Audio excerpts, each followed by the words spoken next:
Thing is ex-gay. Can people really change through the gospel?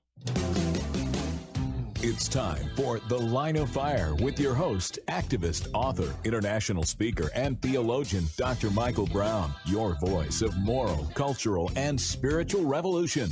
Michael Brown is the director of the Coalition of Conscience and president of Fire School of Ministry. Get into The Line of Fire now by calling 866-34-TRUTH. That's 866-34-TRUTH. Here again is Dr. Michael Brown. Well, yesterday marked a very important day for me. 46 years ago, it set me free from addiction to the needle. It's the time of real surrender in my life. I had believed for about 5 weeks before that Jesus really died for my sins, but wasn't willing to repent or turn away. God's grace flooded my heart. December 17th, 1971, got an overwhelming revelation of the love of God for me, and saw that I was spitting in his face by living the way I was living. That moment, I said, Lord, I'll never put a needle in my arm today. That was the point of surrender, of repentance, acknowledging and submitting to the lordship of Jesus. Free from that point on, the outward drug addiction just being a small part of the larger transformation of my life. It's 46 years ago on December 17th. I am forever grateful. Listening to The Line of Fire, this is Michael Brown. And later in the broadcast, I'm going to bring on Stephen Black. He is a prominent leader in what you would call the ex-gay movement, people who by God's grace have been delivered from homosexual practice. He's got a great testimony. He's got a new book out called Freedom Realized. So we're going to have a great conversation with Stephen, starting at the bottom of the hour. If you have a question, maybe you have a family member that's struggling in these areas. Maybe you yourself are struggling.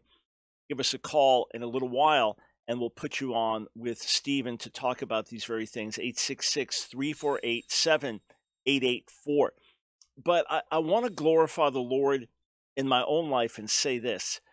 I was not a drug addict as much as I was an addict to the needle.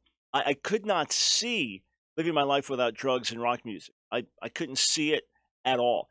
I used to be known as Drug Bear, Iron Man, because I could put such massive quantities of drugs into my system. There's an old picture of me that we just posted on our live video broadcast as my hair was growing long. You know, we don't have it in my full-blown, fullest rebellion, longest hair days because we didn't know I was about to get saved and needed a testimony picture. But the old Drug Bear picture, the old picture of me in my days of rebellion as my hair was getting longer, and I couldn't imagine living without drugs and rock music, but in particular without drugs. I couldn't think of going through a day without getting high. But in terms of actual addictions, it was really an addiction to the needle. I just had to shoot drugs in my arms. I didn't have heroin to shoot. Then I'd shoot something else. I'd shoot speed. If I didn't have speed to shoot, I'd shoot LSD. Anything I could put in my veins, anything I could convert to shoot, I would do it. It's only by the grace of God I didn't kill myself. So you were suicidal? No, that wasn't it. It was I was crazy. I thrived on doing crazy amounts of drugs and being a stupid teenager in rebellion, as opposed to a smart teenager in obedience. I was a stupid teenager in rebellion. The more drugs I did, the cooler I thought I was. God intervened. People prayed for me. Never give up. If someone's alive, you can still pray. There can still be a miracle in their lives. And God convicted me deeply of my sin for weeks and then brought me to repentance and then wonderful freedom. But listen, I was bound by food habits a lot longer than that. I was bound by unhealthy eating habits for 59 years. And it was in August 24th of 2014, the first day liberty for me, and I've been free ever since and transformed. All to say this: God can set you free from anything if you'll cry out to him, if you'll acknowledge your need and truly cry out to him. He will have mercy and he will deliver. We'll be right back. Tell you about an interesting Christmas poll taking at the moment.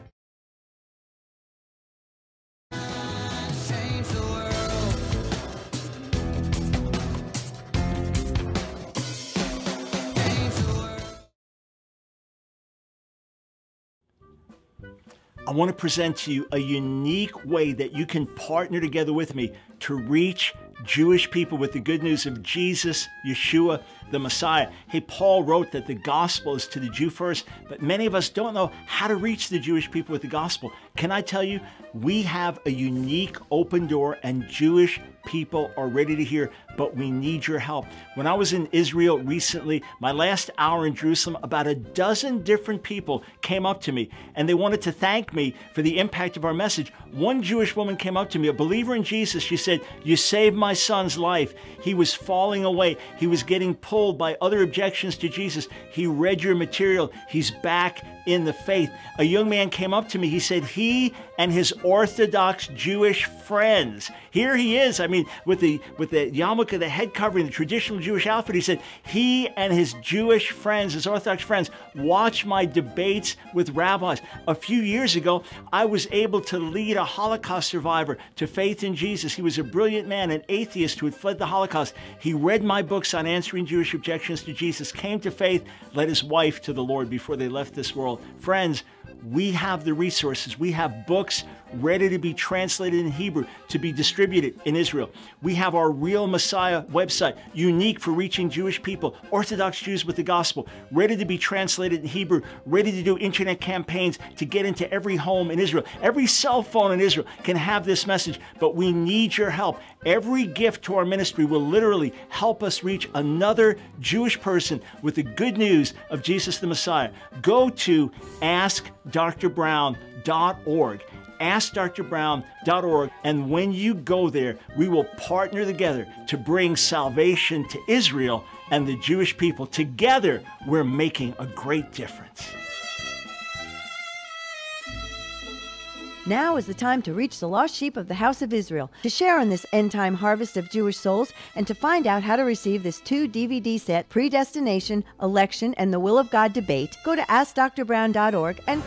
Thank you so much for being part of today's broadcast, 866-34-TRUTH. Remember, bottom of the hour, I'll be talking with ex-gay leader Stephen Black.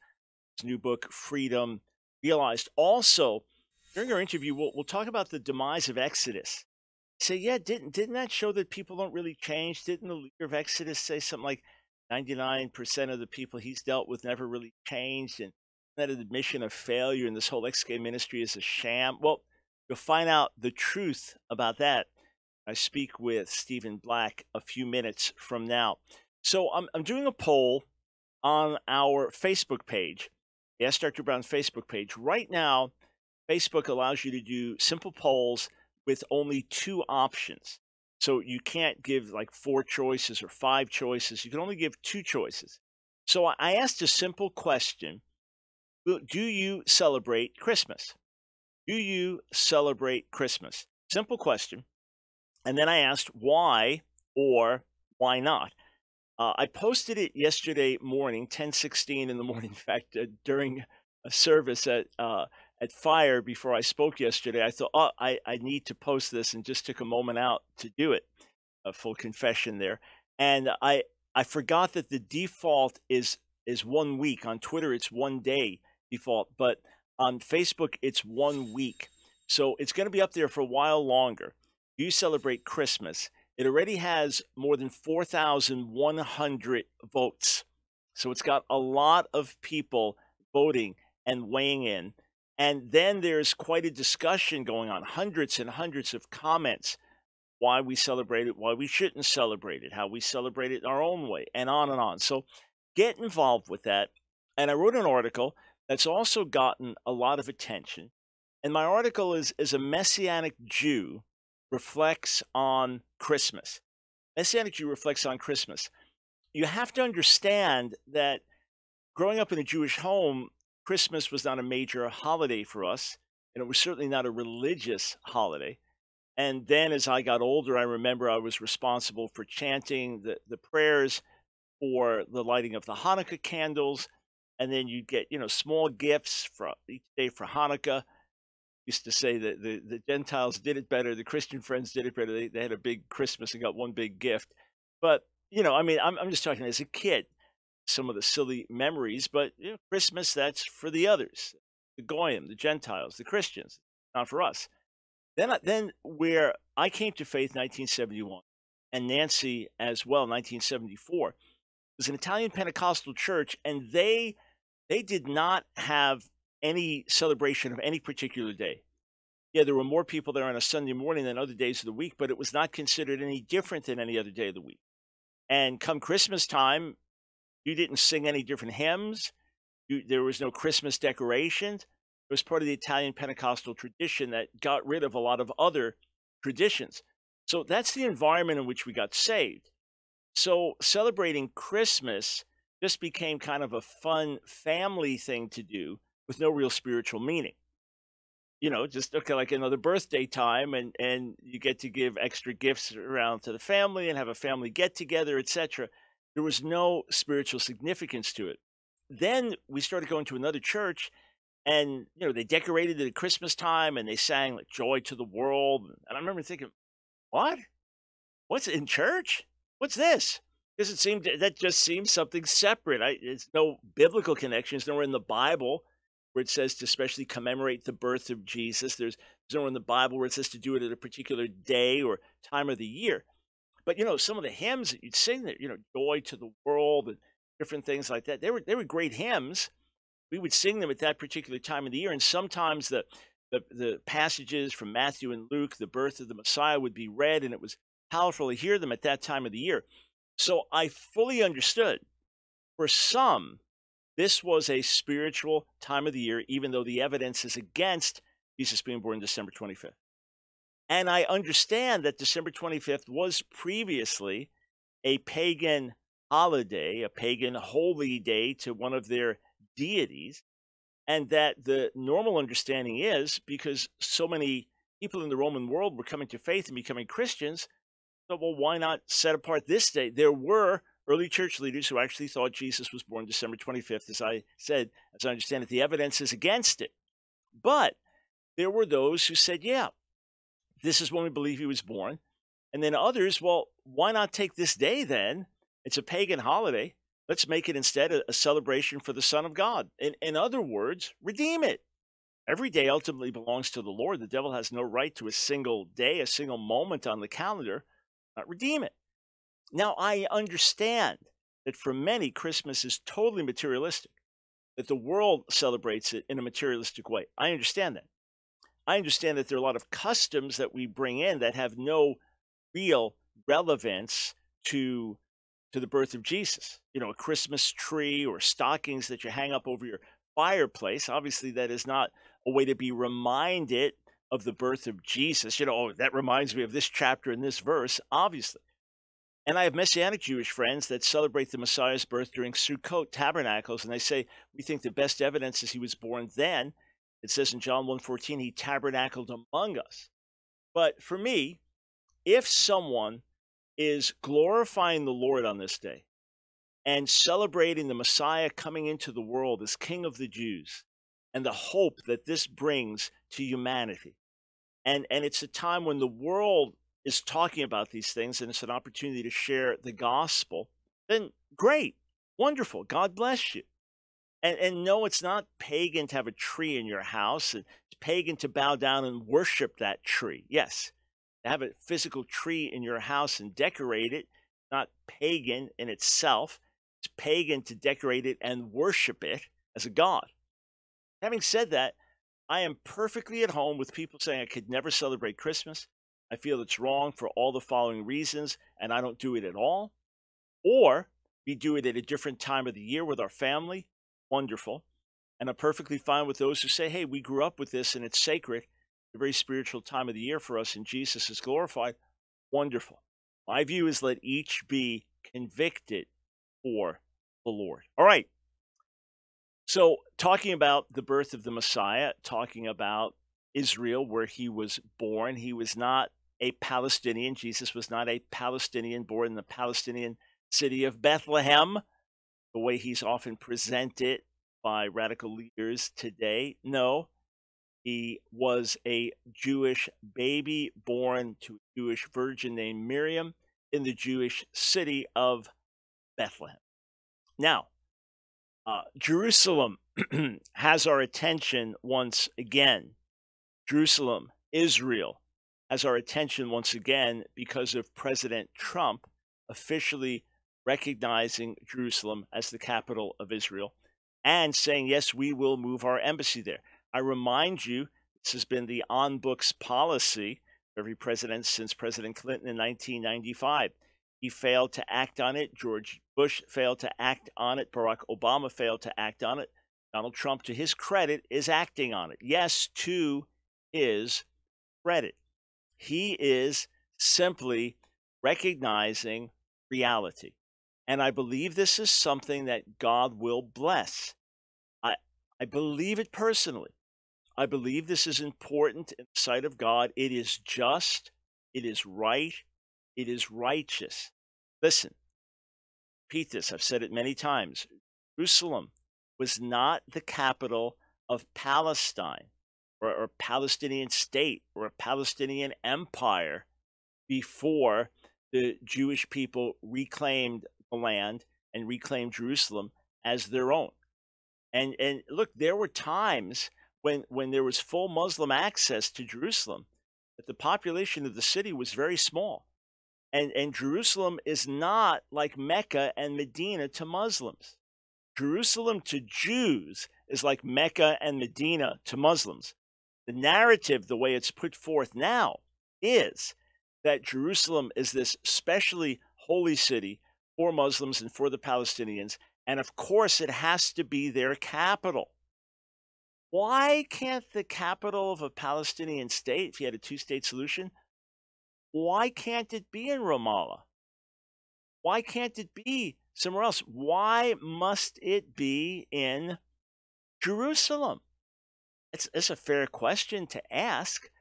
It's got to be in Jerusalem because that is the one city that has been the Jewish capital. It has to be in Jerusalem because according to Scripture, Zechariah 12 and Zechariah 14, Jerusalem is a city of controversy for the whole world, and it will be at the end of the age. You can even read in books like, for example, Esther and Ezra, Nehemiah, that there's controversy over Jerusalem and controversy over the Jewish people and slanderous words being spoken about Jerusalem.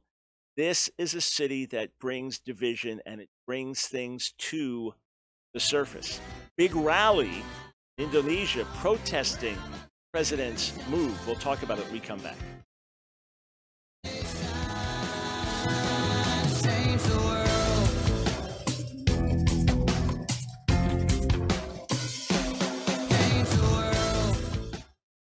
It's been a beautiful spring day in the suburbs of Pennsylvania on this Thursday, June 7th, 1961.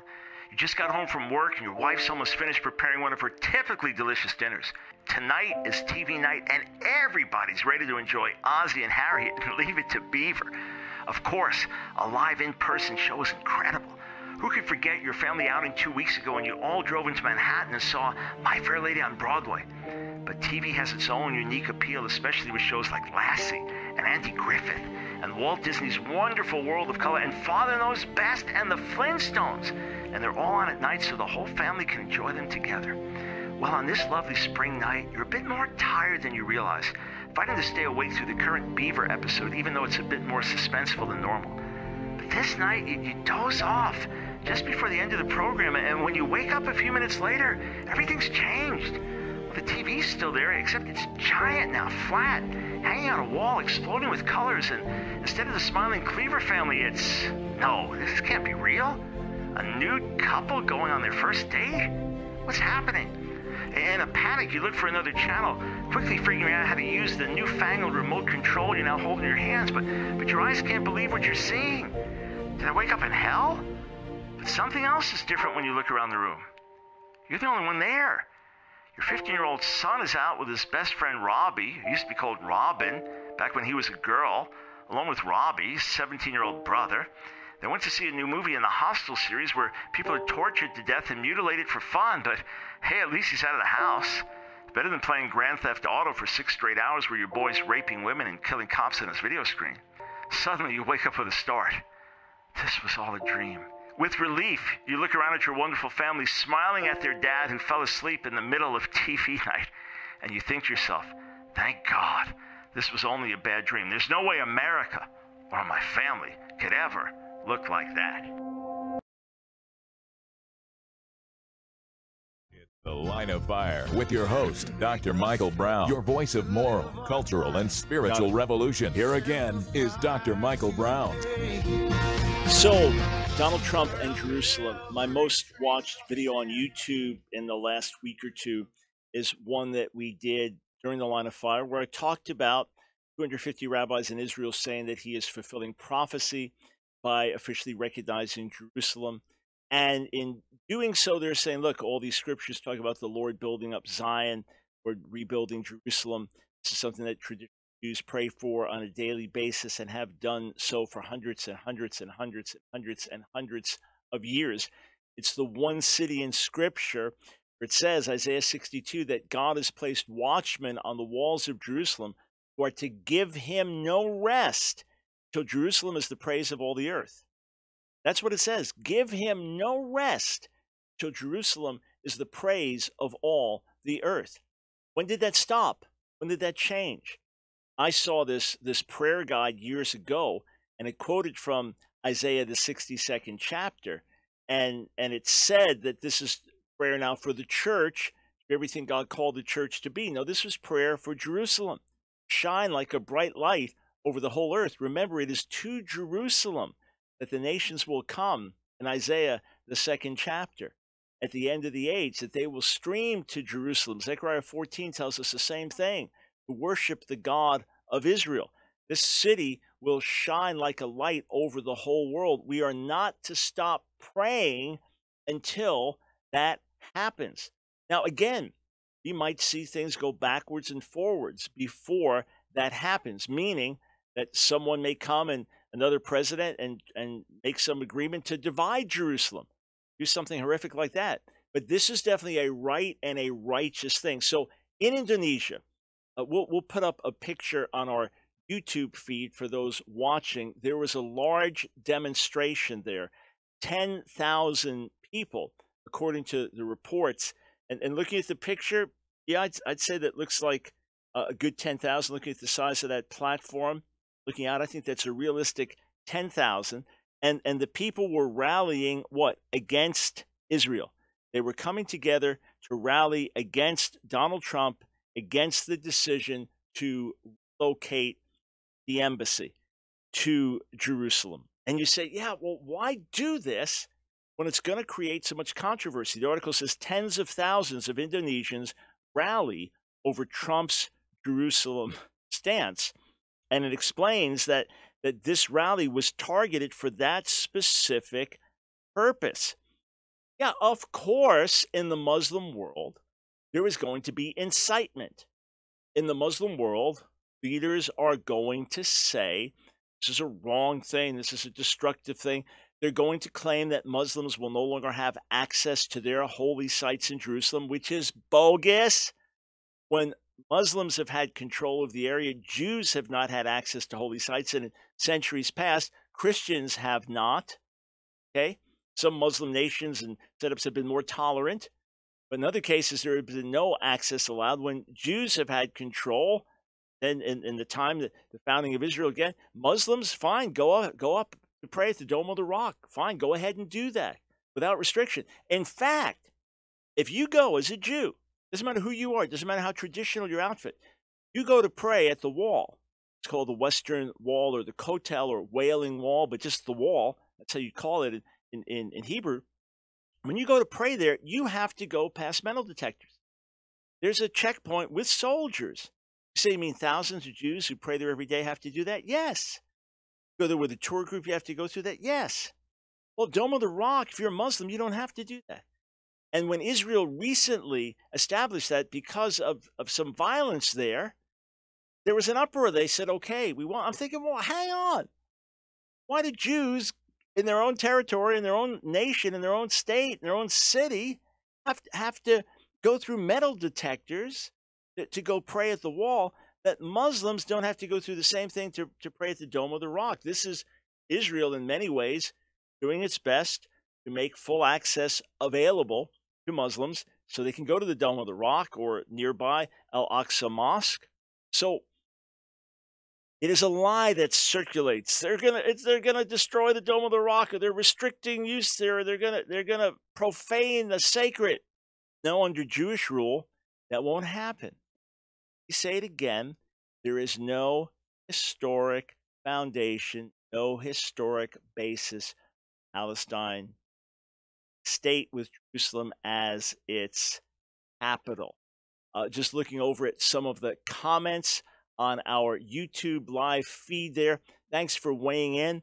Reminder, you can have comments with one another as you're watching. Do an audio feed on Facebook. Feel free to weigh in. And for all those listening, 866-34-TRUTH is the number to call. If you feel I'm being unfair, I'm inaccurately representing history, just tell me. I saw an incredible clip. An Israeli professor, Orthodox Jew, fluent Arab speaker, is on a show on Al Jazeera. It is an all-Arabic show. You have other Muslims on there. There's a sheikh and someone else on there. And he completely demolishes the argument. He says, look, Jerusalem calling it Al-Quds, the holy, meaning the holy city, that's because originally it was what? Beit al-Muqaddas. That it was originally the place of the holy temple, Beit HaMikdash in Hebrew. He says everybody knows this. It was originally the place of the holy temple. And now when Palestinians say, well, no, it's not true. This is the new argument. Jews have no ancient connection to Jerusalem. There was never a temple there. This is one of the lies that's been put forth for a while now. Well, in point of fact, even in Arabic, it goes back to acknowledging that. He demolishes their views. And then when asked about peace, this is not going to lead to peace. He said, this is what the guy says, we don't want peace with the Arab world because the Arab world doesn't have peace. Sunnis and Shiites are killing each other. The vast majority of those killed by radical Muslims are other Muslims. And Iran attacking other Muslims around the world. And then tribal warfare in Libya and Yemen, etc. He said, you don't have peace. How are we going to have peace with you if you don't have peace among yourselves? I quoted someone from decades ago making that statement in my book, Our Hands Are Stained with Blood, a Muslim leader saying, we do not have peace in the Muslim Arab world. Put Jerusalem, put Israel aside. That's reality.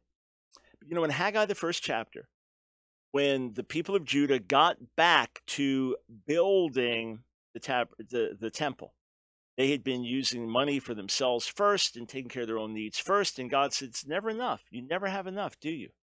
No, you don't. But from the day they started building the temple, from that point on, God said, from this day, I will bless you. So I'm curious to see. Maybe, I'm just speculating, maybe there'll be signs of tangible blessing, President Trump, as a result of him doing the right thing concerning Jerusalem.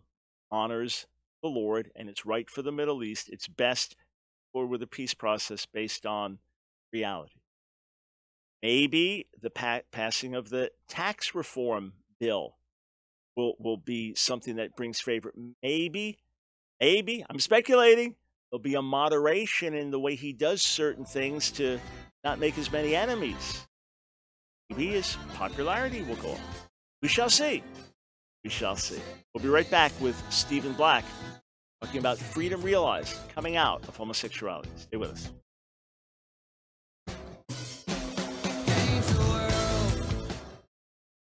It's been a beautiful on the program today is Dr. Michael Brown. Good to have you on, sir. Great to be with you. Thanks. Yeah, it's good to have you on again, I should say. When it comes to this whole idea of the marriage crisis that we're in as a culture, should we capitulate at this time? I mean, what do you think our stance should be as a church as it relates to marriage? Yeah, this is not the time to capitulate or throw in the towel. This is the time to push back. The Supreme Court ruling on marriage, that's our Roe v. Wade moment. This is our wake-up call. Look, when the Roe v. Wade passed, there was tremendous hostility to the pro-life position in America. And we were told it's over, the younger generation embraces abortion. Look at how things have radically changed. 1966, April, cover story, Time magazine, Is God Dead? 5 years later, June 1971, cover story, Time magazine, The Jesus Revolution. Things can turn on a dime. Things can turn radically. I believe that gay activism has within itself the seeds of self-destruction. Once you redefine marriage, you render it meaningless. The further this goes, the ones who are going to be standing are the ones who hold to marriage and family as God intended. So rather than this being seeing the end of the culture wars. This is the wake-up call. This is the beginning. And I believe that unless Jesus comes first, we're going to see the tide turn. Speaker and theologian Dr. Michael Brown.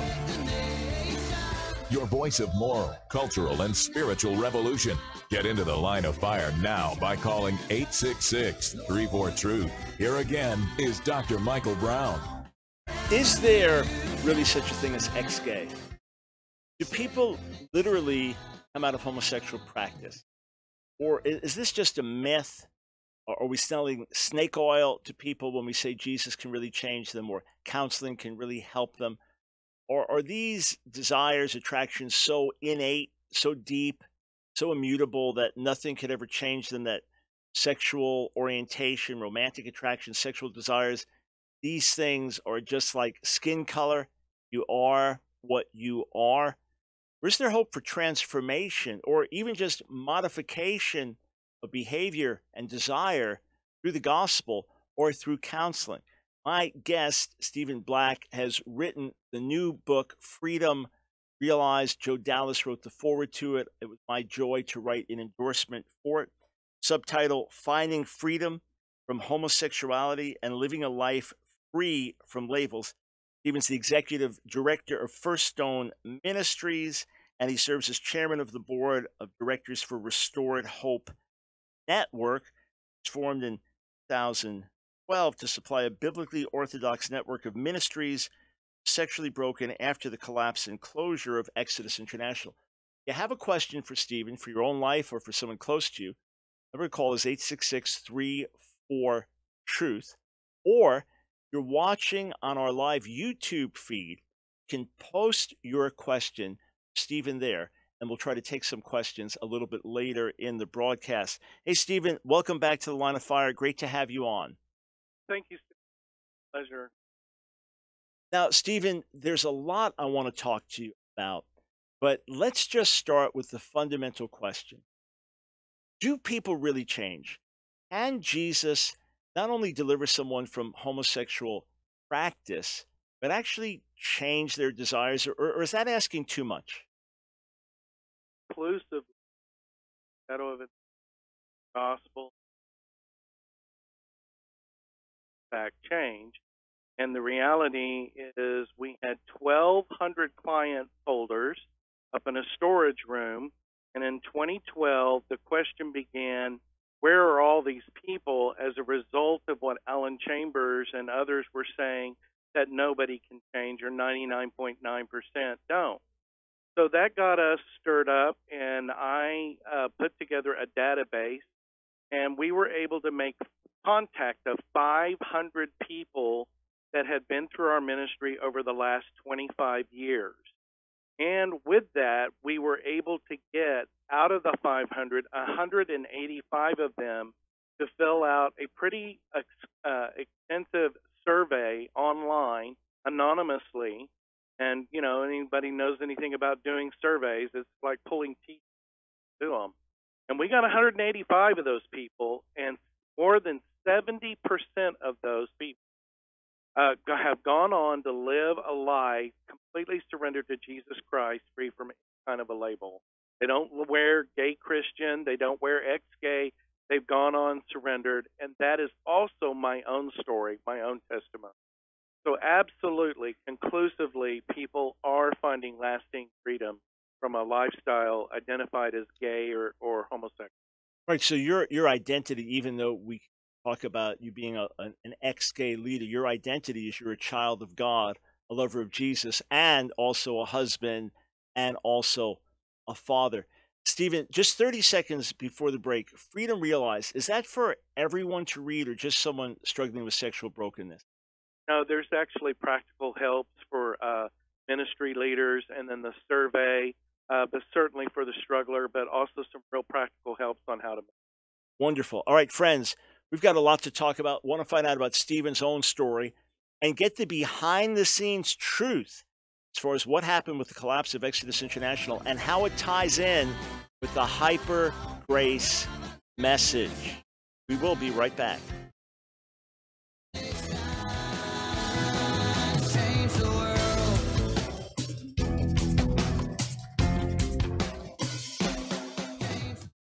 You don't need a PhD to know that our world is in serious trouble. All it takes is one glance at your social media feed to see that we're at a critical time, not just in our nation's history, but in world history. And this generation of believers is facing an unprecedented barrage of attacks against the truth of the gospel. And they're coming from 1,000 different directions. If ever there was a time for the body to speak out, to raise a righteous standard, and to be a beacon of hope in the midst of a sea of despair, now is that time. Through preaching and teaching and radio and writing and social media, God's given us a voice. I mean, by His grace, many, many lives have been impacted for the gospel around the world. So it's for that reason I want to take you behind the scenes here at Ask Dr. Brown, let you know about some of the exciting projects we're involved in, and share with you how you can help us fulfill this great mandate from the Lord in this battle for the hearts and minds of a whole generation. Over the last several months, our studio has undergone a massive overhaul. We have put thousands of dollars into revamping what is basically our command central. This studio is not just used to produce the Line of Fire radio broadcast, but we also produce in this studio hundreds of YouTube videos that you see, as well as our media for other ministry outlets like God TV and NRB TV. So this studio is really the heartbeat of everything, all the media that we produce at Ask Dr. Brown. And now we are ready to step into a whole new realm, and we can do it with your help. So I'm asking you today to partner with us. Through your generous donations, we can fulfill this mandate from the Lord in this battle for the hearts and minds of a whole generation, and you can help amplify my voice. Friends, stand with us today. Together, we're making a difference.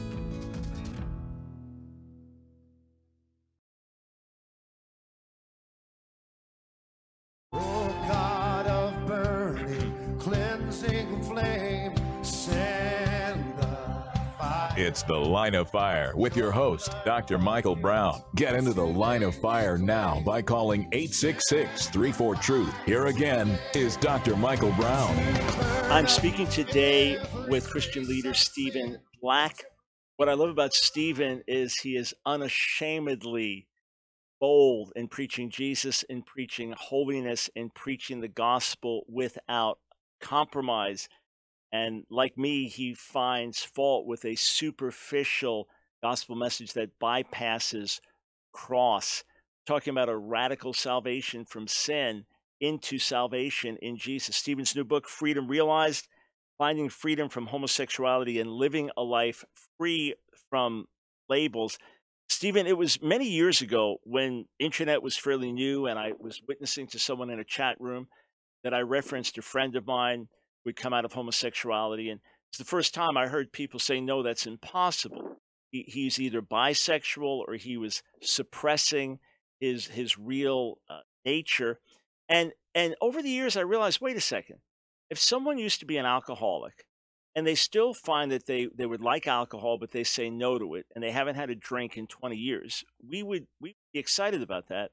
But somehow when it comes to someone coming out of homosexuality, if they ever have a single thought of for one moment or ever attracted for a split second to the same sex, it's judged a failure.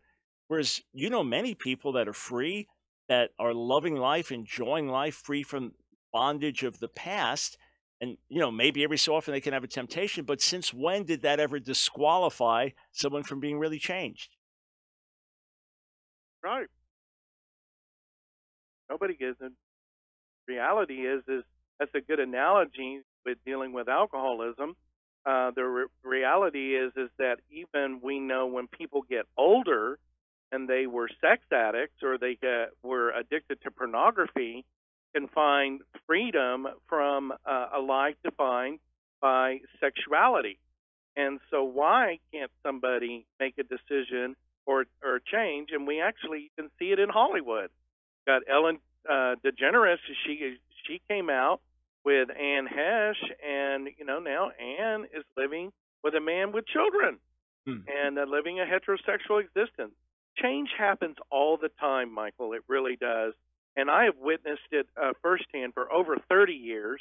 I began ministering within 3 years of my walk with Jesus, and full-time here in First Stone Ministries for 25 years. And I've literally seen hundreds personally that have gone through transformation. So the idea that people don't change is really completely ridiculous. It's just ridiculous. Well, what about in your own life, Stephen? When did you first think that you were gay, and can you trace it back to anything in your background or past? Oh yeah, certainly. When you look at the common causalities of homosexuality, I'm kind of a poster child for that. Unfortunately, the perceptions, the brokenness in early childhood development, and sexual abuse, graphic exposure to pornography. So by the time I was a teenager, I was already walled off from my dad. He was out of the picture. I had some of the what we call, defensive detachment. And so very, very common causes of the family breakdown, arrested emotional development, the places where there is, sin and brokenness in the family that has entered in is very common, certainly common in my history. Mhm. And so by the time I was in puberty, they were calling me sissy, queer, and faggot and being beat. It was like, well, they're seeing something inside of me. It must be true. I'm attracted to my same sex, so I must be gay.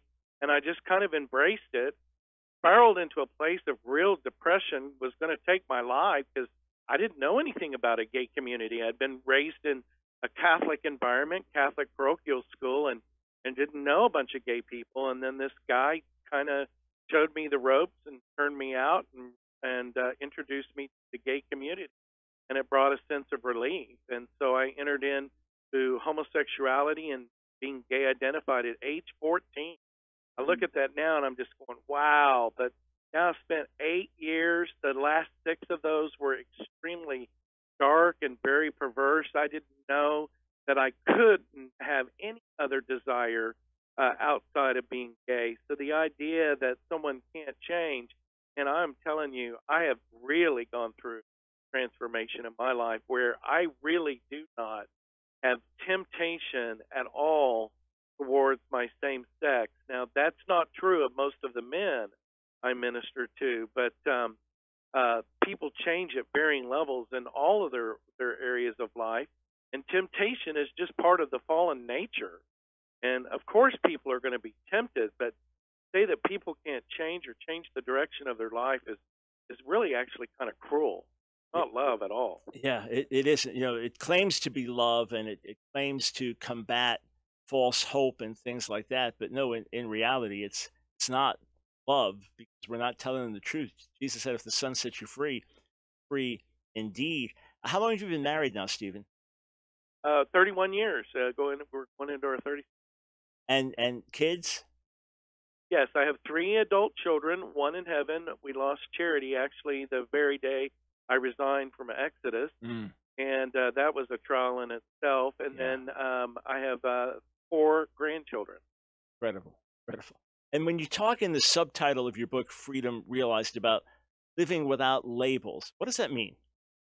Well, what's happening in the church is there's kind of this mixture of this higher learning idea, even across all seminaries and Christian educational institutions, of human sexuality having an orientation rather than a biblical concept of male and female. You're taking a construct or a teaching of psychology called orientation, and then it gets kind of mixed with this hyper grace teaching. And on the other side of that, you have varying levels of what we call now gay Christianity. And these people are actually living with labels and identity that is a broken, unnatural construct of the fall of humanity. And what's happening with that is that causes confusion. It causes confusion in the church. People are unfortunately biblically illiterate when it comes to this.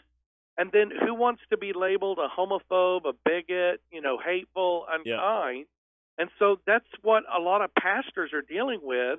And so now this onslaught of gay Christianity, and even some really well-meaning theologians are embracing this idea that you can be gay and Christian.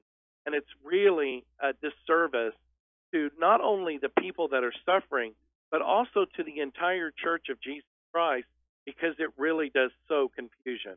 So, So it's a life without labels. yeah. We can't have labels. We only have one identification, and that's with Jesus.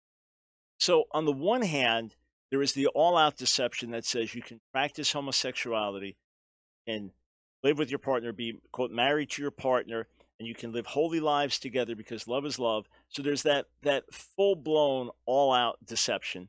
And then there is, in some cases, a well-intended deception. In other words, the people mean well with it, and they say, well, look, you're gay if you've been attracted to the same sex, so that's part of your identity. No, you can't practice homosexuality, but sure identify as a gay Christian. But again, we're taking something from the world, as opposed to, look, everyone struggles with something. Someone struggles with greed, someone struggles with anger, someone's tempted, to heterosexual adultery. Is that how we identify? I'm a greedy Christian. I'm an adulterous Christian. I'm a short-tempered Christian. Or we say I'm a follower of Jesus. And yeah, I've struggled in this area here. I've struggled with foolish spending habits. I've struggled with this deep insecurity. I've struggled with a pride. Deep down, I want to hurt people. Is that no? That's not our identity. That's something we struggle with. So, amen. What you're saying, loud and clear. Let me ask one question. Then I do want to shift over to what happened with Exodus and get the truth out. Sure that everyone is aware of it. You talked about the darkness you lived in. David Kyle Foster was on my radio show a few years ago, and he talked about not just being involved in homosexuality, but being addicted to pornography, being addicted to drugs, even given to prostitution. And a lesbian woman wrote in, and she said, my partner and I have never done drugs. We've never gotten drunk. We live a good life raising our combined, family of 4 together. We don't relate to that. What would you say to someone who says, well, your experience is really dark, but mine hasn't been so dark? Well, what I would say is really only one. And there are varying levels of people that come through our ministry. Matter of fact, I would say more than 90 of the people that go to one of our types of, they're actually believers. They're people in the church, and they didn't live the really dark life of homosexuality that David Kyle Foster and myself lived. Though there was a lot of, the Catholicism mixture in my story, but most of the people that we minister to actually are living what a lot of people would think are clean lives. Got it. Clean lives, but falling short of God's standards of practicing homosexuality and struggling with something that God wants to help them with. The new book, Freedom Realized. The author, Stephen Black. Get it. You'll find it really helpful.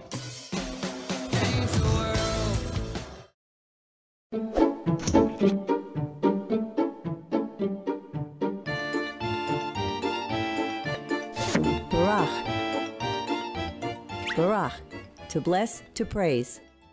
Some years ago, I really focused on the Hebrew root barach.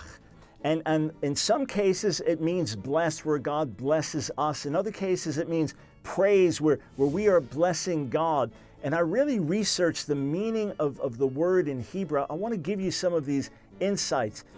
It could be related to the Hebrew word for knee, berech, knees, berkayim, perhaps because people would bow down before God.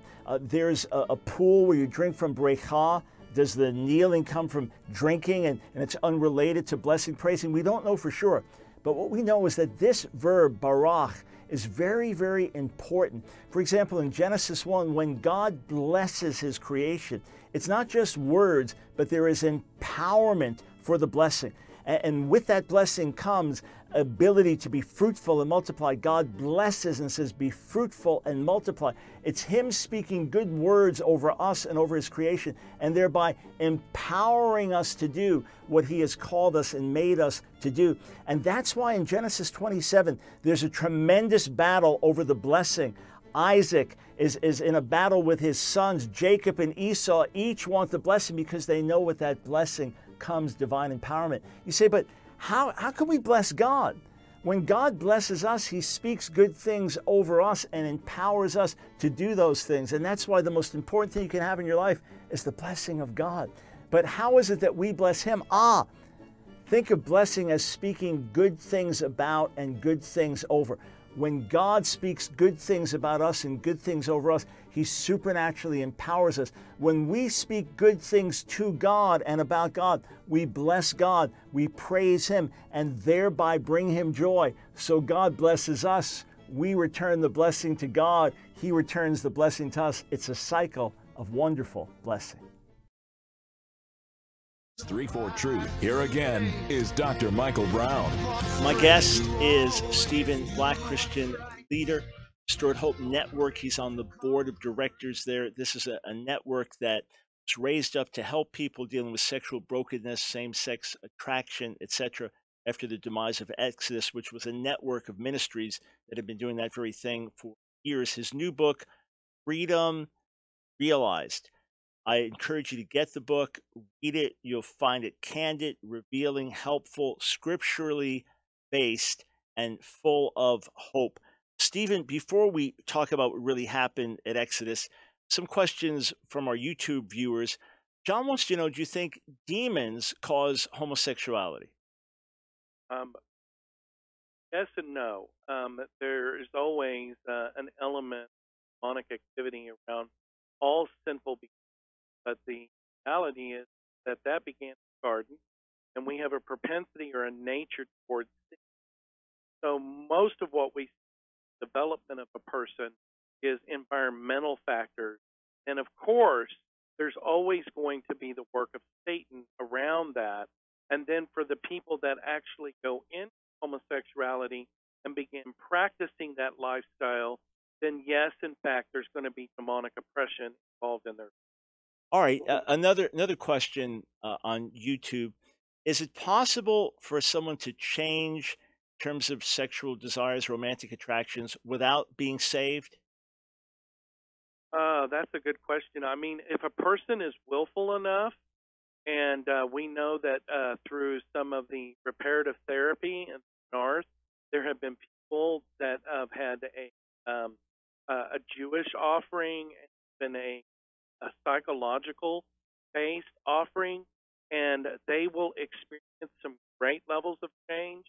But personally, in my ministry and in my what I have seen up front, close, is I don't see the real intricacies of the heart and the mind, the soul, actually experiencing transformation without the power of the Holy Spirit. Got it. And that's ultimately what we are recommending and encouraging. And NARTH, by the way, is Association of Therapists, Psychologists, Counselors, Psychiatrists that had left the various associations of psychologists and psychiatrists when they normalized homosexuality and sexual practice. All right, Stephen, folks can read the book Freedom Realized to get all the details. We'll just give the quick overview. You were an insider. You were a board member with Exodus. I was an outsider, but I had participated in conferences with Exodus because of my burden to deal with issues in the society and equip the church. So Exodus was not a ministry itself as much as a network of ministries that help people dealing with same-sex attraction. So this was well known. You just send someone to the Exodus website, and then Exodus collapsed, and gay activists and their allies are saying, aha, this proves it. No one ever changes. The head of Exodus admits no one ever changes. You were there behind the scenes. Tell us the truth of what really happened and how this ties in with the false hyper-grace influence.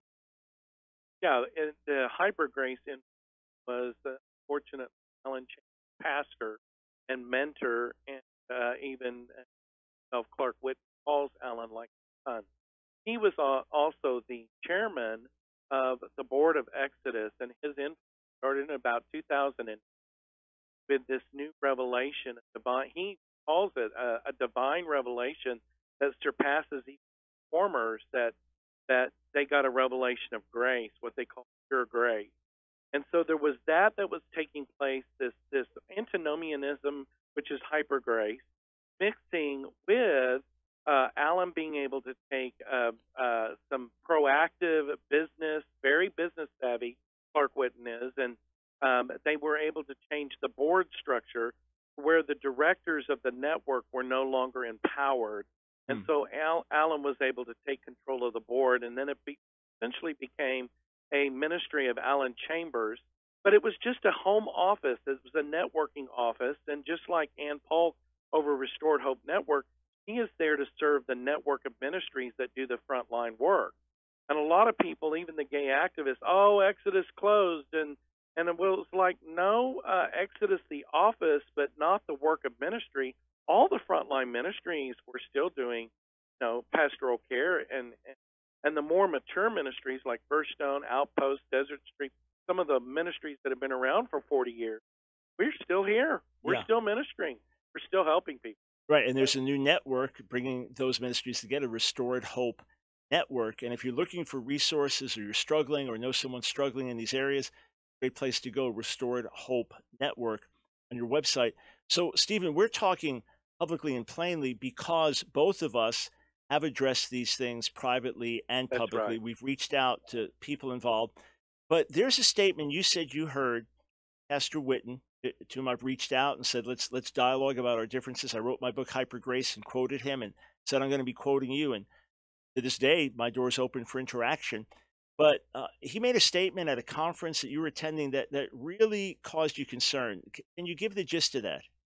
Yeah, it was in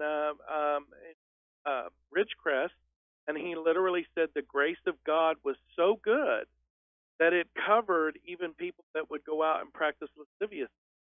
And so you could be a practicing sexually immoral person, and God's grace would cover that. And he also said that 1 John chapter 1, verse 9 was not written to Christians, and you don't need to confess your sin any longer. Well, that automatically completely puts people into bondage, especially baby Christians that really do need to be regularly confessing their sin and gaining a clear conscience. Yeah, and it's one thing if you say, look, no matter how far you fell, no matter what you've done, no matter how ugly your sin, God can forgive you. Grace of God can wipe that away. It's another thing to tell someone struggling, no matter how you live, it doesn't matter. It's not going to affect your relationship with God, and you don't even need to confess your sin. Talk about opening the door. So what happened was ultimately that Exodus shut down because in God's sight, Exodus was no longer doing what God called it to do. If you can't say that people are really changing, if you've got an exaggerated message of grace, what in the world are you even doing? So thankfully, other ministries broke away. Some of the best known ministries helping people with sexual brokenness in the country, First Stone being one of them. And people are continuing to get set free. And Stephen, we're just about out of time here. But what blesses me is more and more churches just understand, hey, the gospel, love, counseling, patience, they'll help anybody, including those struggling with homosexuality. So I run into people all over just telling me their story, and they're just in local churches all over because it's the gospel of Jesus in a community setting that can bring all the change people need. That's right. Got a really small little acronym I use in my book. Got to have abs. Everybody wants to have abs, but you better have them spiritually. Accountability, a life filled with it, and living in accountability. Boundaries, got to live a life filled with boundaries, especially with technology, people, places, and things. And then a spiritually devoted life, practicing spiritual warfare and all of the spiritual tenets of Christianity. You heard it, friend. Everybody wants abs. Here's how you get them. Get the book, Freedom Realized by Stephen Black. We'll be back with you tomorrow. Thanks.